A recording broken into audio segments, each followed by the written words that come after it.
வணக்கம். உங்களுக்காகவே சிறப்பா வடிவமைக்கப்பட்ட இந்த ஆழ்ந்த அலசலுக்கு உங்களை வரவேற்கிறேன். வணக்கம். இது வெறும் தகவல் பரிமாற்றம் கிடையாது, ஒரு அறிவு பயணம் அப்படின்னே சொல்லலாம். கண்டிப்பா. அதாவது ஆன்மீகம் அப்படிங்கிற வார்த்தையை கேட்ட உடனே உங்க மனசுல என்ன தோணும்? கொஞ்சம் யோசிச்சு பாருங்க. உம், சாதாரணமா பாத்தீங்கன்னா, ஒரு பனி படர்ந்த மலையுச்சியில எந்த ஆசையும் இல்லாம தியானத்துல இருக்கிற ஒரு முனிவர் உருவம் தான் பலருக்கும் ஞாபகத்துக்கு வரும். ஆமா, சரியா சொன்னீங்க. பசி, தாகம் இதெல்லாம் தாண்டி ஆன்மீகம் அப்படிங்கிறது ஏதோ வானத்துல மிதக்கிற ஒரு உயர்ந்த தத்துவம் அப்படின்னு தான் நாம நினைச்சிட்டு இருக்கோம். உண்மைதான்.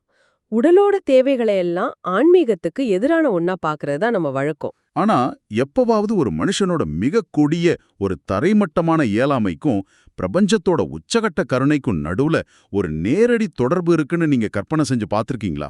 ஓ, அந்த முரண்பாடு ரொம்ப சுவாரஸ்யமானது. இன்னைக்கு நம்ம விவாதத்தோட நையமே அதுதான். நாம எடுத்திருக்கிற மூல ஆதாரம் வள்ளலார் அவருடைய அருள் விளக்க மாலை அப்படிங்கிற நூல்ல வர்ற 43வது பாடல். அதாவது இது வெறும் 8 வரிகள் இருக்கிற ஒரு சின்ன கவிதை தான். ஆனா இதுக்குள்ள இருக்கிற ஆழம் ரொம்ப ரொம்ப பெருசு. கண்டிப்பா.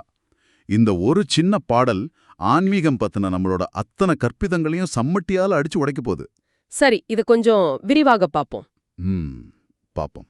ஒரு மனுஷன் எந்த அளவு கீழே விழ முடியுமோ அந்த தரைமட்டமான பசியில இருந்து தொடங்கி பிரபஞ்ச உச்சிக்கு நம்மள அழைச்சிட்டு போற பயணம் இது. ஆமா, இந்த பாடலோட சிறப்பே அதுதான்.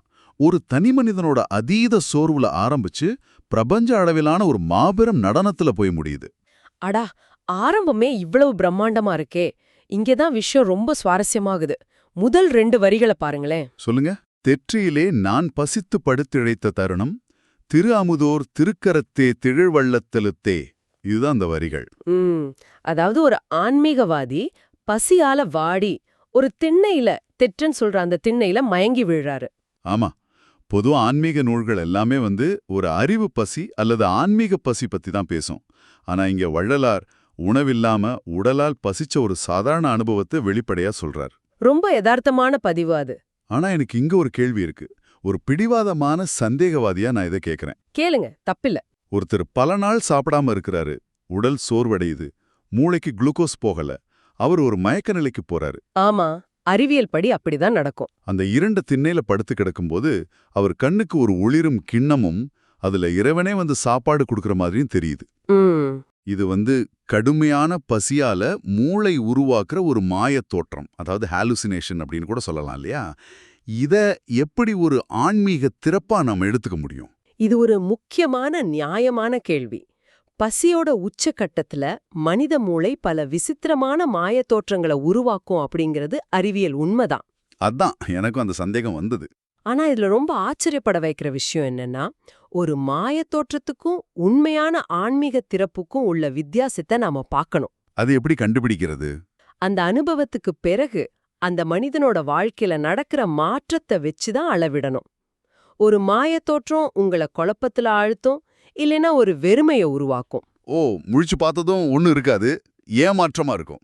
சரியா சொன்னீங்க. ஆனா வள்ளலாருக்கு அந்த இருண்ட திண்ணையில கிடைச்ச அனுபவம் அப்படி இல்ல. இருள் சூழ்ந்த அந்த துயரத்துல இறைவனோட கருணை எப்படி ஒரு பேரொளியா வருது அப்படிங்கறத அவர் உணர்ந்தார். அதனாலதான் அந்த கிண்ணத்தை திகழ் வள்ளம், அதாவது ஒளி வீசம் கிண்ணம் அப்படின்னு சொல்றாரு. ஆமா, அந்த ஒளி மாயம் இல்ல.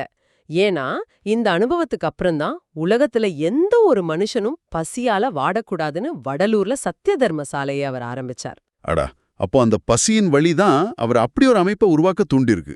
கண்டிப்பா. 150 வருஷங்களுக்கும் மேலா இன்னைக்கு வரைக்கும் அங்க அடுப்பு அணையாம எரிஞ்சிட்டு இருக்கு. வெறும் மாயத் தோற்றம் லட்சக்கணக்கான மக்களோட பசிய போக்குற இயக்கமா மாற முடியாது இல்லையா? வாய்ப்பே இல்ல. இது ஒரு மிகப்பெரிய சமூக ஆன்மீக மாற்றம். சரி, பசியால வாடினவருக்கு ஒளிமயமான கிண்ணத்துல உணவு வந்தது புரிஞ்சது.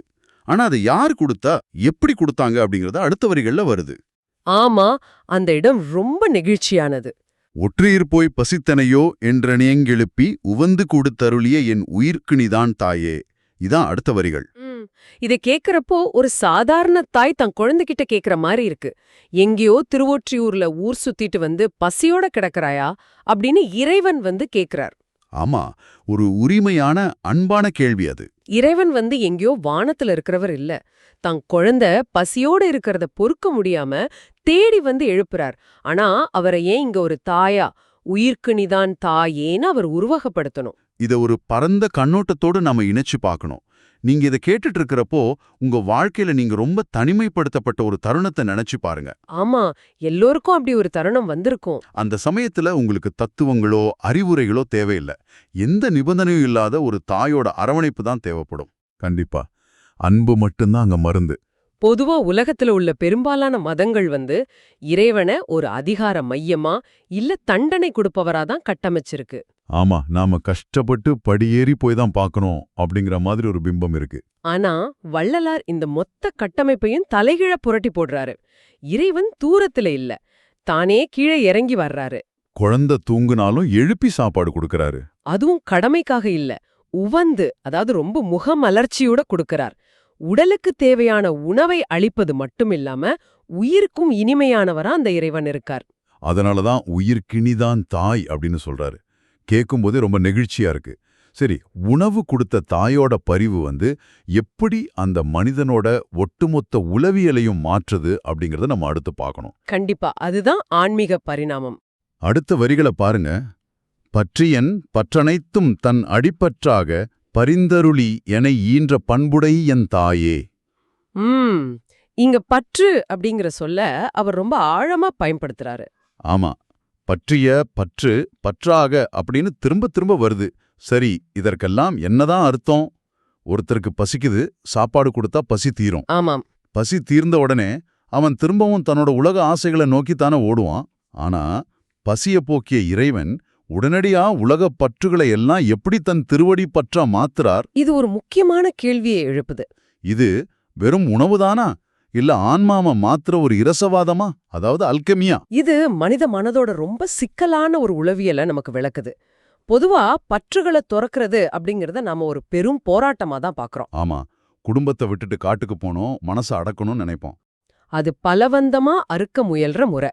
ஆனா அப்படி செஞ்சா அது எப்பவுமே முழுமையா வெற்றி பெறாது. வள்ளலார் சொல்றது கட்டாயத்துறவே இல்ல. பின்ன அது என்ன, தானா நடக்கிறதா? இத இப்படி புரிஞ்சுக்கோங்க. ஒரு சின்ன குழந்தை தன்கிட்ட இருக்கிற ஒரு பழைய உடைஞ்ச பொம்மைய யாருக்கும் கொடுக்காம கெட்டியா புடிச்சிட்டு இருக்கு. நீங்க அத பலவந்தமா பிடுங்கினா குழந்தை அழும், இன்னும் கெட்டியா பிடிக்கும். ஆனா அதே குழந்தை முன்னாடி அதை விட அழகான மின்னுற ஒரு புது பொம்மைய காட்டினா என்ன ஆகும்? ஓ, பழைய பொம்மை அதுவே தானா கீழே போட்டுடும். சரியா சொன்னீங்க.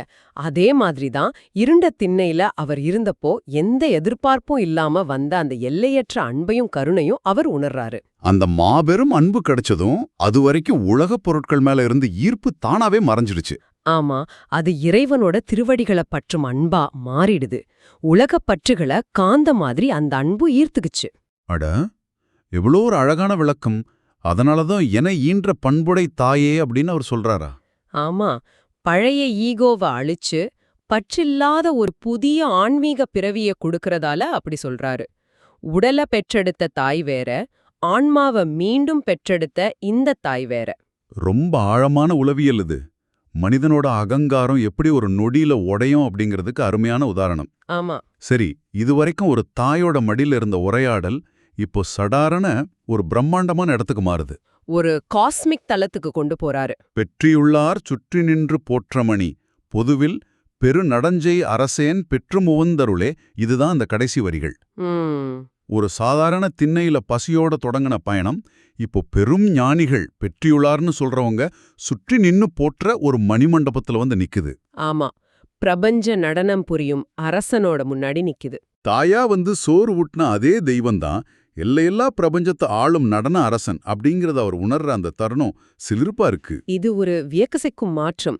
இருவேறு பரிமாணங்களை அவர் ஒரே இடத்துல பாக்குறாரு. ஆனா எனக்கு ஒரு ஆச்சரியம் என்னன்னா, இவ்ளோ பிரம்மாண்டமான ஒரு கவிதை எழுதிட்டு அதை வெறும் பிதற்றல் அப்படின்னு அவர் ஏன் சொல்றாரு? பிதற்றல்னா ஒரு உளறல் மாதிரி தானே அர்த்தம். இங்கதான் ஆன்மீகத்தோட மிக உயர்ந்த நிலையான பணிவு, அதாவது ஹியூமிலிட்டி வெளிப்படுது. ஓ, இது பணிவா? ஆமா, ஒரு பக்கம் அண்ட சராசரங்களும் இயக்குற மாபெரும் காஸ்மிக் நடனம், மாபெரும் ஞானிகள் அங்க கூடியிருக்காங்க. மறுபக்கம் திண்ணையில பசியால அழுத ஒரு சாதாரண மனுஷன். அந்த இறைவனோட எல்லையற்ற பெருமைக்கு முன்னாடி தன்னோட இந்த அழகிய கவிதை கூட வெறும் பிதற்றல் தான் அப்படின்னு அவர் மனதார நினைக்கிறாரு. தன்னோட அறிவை தன் கவிதையை அவர் பெருமையா நினைக்கல. ஆனா இதுல இருக்கிற அழகி என்னன்னா, அந்த பிதற்றலை கூட இறைவன் ஏத்துக்கணும்னு அவர் கேட்கிற உரிமையில தான் இருக்கு. அதாவது, நான் பிதற்றுகிறேன், ஆனாலும் அதை நீ ஏத்துக்கணும் அப்படிங்கிற உரிமையா? சரியா சொன்னீங்க. ஒரு குழந்தை தாய்கிட்ட என்ன பேசினாலும் அது உளறலா இருந்தாலும் தாய்க்கு இனிமையா தான் இருக்கும் இல்லையா? ஆமா, கண்டிப்பா. நீ பிரபஞ்சத்தையே ஆளும் அரசனா இருக்கலாம், ஆனா எனக்கு நீ சோறுட்டிய தாய், அதனால ஏன் பிதற்றலையும் நீ உவந்து ஏத்துக்கணும் அப்படின்னு மிகுந்த உரிமையோட அவர் கேட்கிறார். ஒரு சின்ன மனுஷனுக்கும் எல்லையற்ற பிரபஞ்சத்துக்கும் இடையில இருக்கிற ரொம்ப அழகான இணைப்பு இது. உண்மையாவே இது ஒரு ஈடு இணையற்ற கவிதை. நம்ம பயணத்தோட சுருக்கத்தை பார்த்தோம்னா, திண்ணையில பசியால வாடிய உடலுக்கு கிடைச்ச அமுதம் எப்படி ஆன்மாவோட பற்றுகளை எல்லாம் அறுத்து கடைசியில பிரபஞ்ச நடனத்தை காணும் பயணமா மாறுச்சுன்னு பார்த்தோம். இந்த ஒரு சிறு பாடல் மனுஷனோட இயலாமையையும் இறைவனோட கருணையையும் எவ்வளவு அழகா படம் பிடிச்சு காட்டுதுன்னு நீங்களே பார்த்திருப்பீங்க. ஆமா, நீங்க உடைஞ்சு போற தருணங்கள் தான் பிரபஞ்ச ஒளி உள்ளே நுழையிற வாசல்கள் அப்படிங்கிறது ரொம்ப ஆழமான உண்மை. அதுல இந்த பாடலோட ஆகப்பெரிய செய்தி. இந்த நிகழ்ச்சியை நிறைவு செய்யறதுக்கு முன்னாடி உங்களை நோக்கி ஒரு கேள்வியை நான் வைக்க விரும்புறேன். வள்ளலார் மாதிரியான ஒரு மாபெரும் ஞானியே இத்தனை ஆழமான வார்த்தைகளை கொண்ட தன்னோட கவிதைய வெறும் பிதற்றல் அப்படின்னு இறைவன் கிட்ட சமர்ப்பிக்கிறார்னா, ஆமா, நாம அன்றாட அடைய துடிக்கிற வெற்றிகளுக்கும் நான் இதை சாதிச்சிட்டேன் அப்படின்னு சொல்ற நம்ம அகங்காரத்துக்கும் இந்த மாபெரும் பிரபஞ்ச நடனத்தின் முன்னாடி என்ன மதிப்பு இருக்கு? ரொம்ப முக்கியமான கேள்வி இது. நம்ம ஈகோவை இந்த பிரபஞ்சம் எப்படியெல்லாம் சுக்குநூறா உடைக்குதுன்னு கொஞ்சம் சிந்திச்சு பாருங்க. மீண்டும் அடுத்த ஆழ்ந்த அலசலில் சந்திப்போம். நன்றி, வணக்கம்.